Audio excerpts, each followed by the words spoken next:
Hey folks. So after the last First Friday, a lot of folks wanted to know the difference between macro and microoxidation. So I'm going to tell you all a little bit.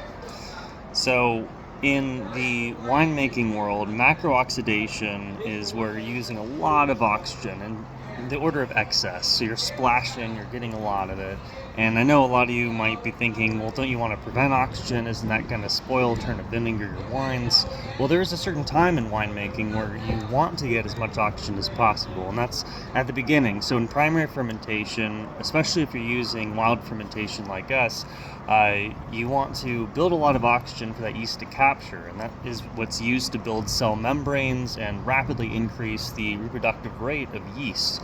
So your indigenous yeast actually have a selective advantage if they're able to get a lot of oxygen early on to build those healthy colonies. And that's how we're able to grow these natural yeast in our wild ferments, especially with our mead. There's a ton of yeast in there. There's also bifidobacterium and lactobacillus, some beneficial probiotics. So all these natural indigenous bacteria and yeast, they need nutrients in order to grow. There's some nutrients in honey. There's a lot more in grapes. So you're gonna have to splash a lot more of the mead, really help it, baby it, a little bit more than your wine might need to. But that's where macrooxidation comes in play during the beginning stages, helping those healthy yeast colonies, and really giving it an advantage over some spoilage bacteria that might grow up if it doesn't have, a healthy yeast population to fight it off. Microoxidation is really all about wood and different wood components, cork, something that'll slow down your oxygen. And you don't want a lot of oxygen later on, but if you have tannins, whether it's from wood or it's from grapes, this very complicated protein will slowly unravel as a small amount of oxygen interacts. So the cork and wood of barrels actually allows a small amount of oxygen flow. It allows a little bit of play and change the chemistry. If you get a lot of oxygen later on, when there's not a very protective barrier, you don't have any yeast producing carbon dioxide and creating a blanket of protection against anything like that, you're going to get a lot of oxidation. There's a lot of components, especially in white wines.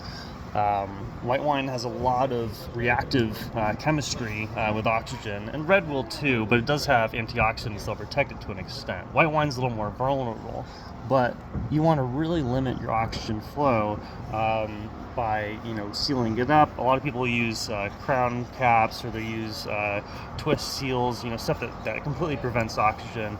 Ours has a little bit of corks in it. It allows a little bit of flow, especially helps with barrel aged stuff like our Chardonnay. Chardonnay has oak tannins from the barrel, so that microoxidation of slowly getting the oxygen it unfurls the tannins, and it allows it to soften, changes the chemistry of it a little bit, makes it less astringent. If you ever had an early versus a late a bottle that's been sitting around for a long time that's had a cork, you can tell oxidation slowly happens. That's why you can only enjoy them for so long. 15, 20 years, your bottles might slowly start to get too oxidized. But that kind of prime time when you've got a little bit of oxygen that slowly whittled down that tannin, that's when it's really balanced and smooth and a really enjoyable wine. So anyways, that's the difference between macro and microoxidation. Again, macro really is useful at the beginning, micro at the end of winemaking. Thank you.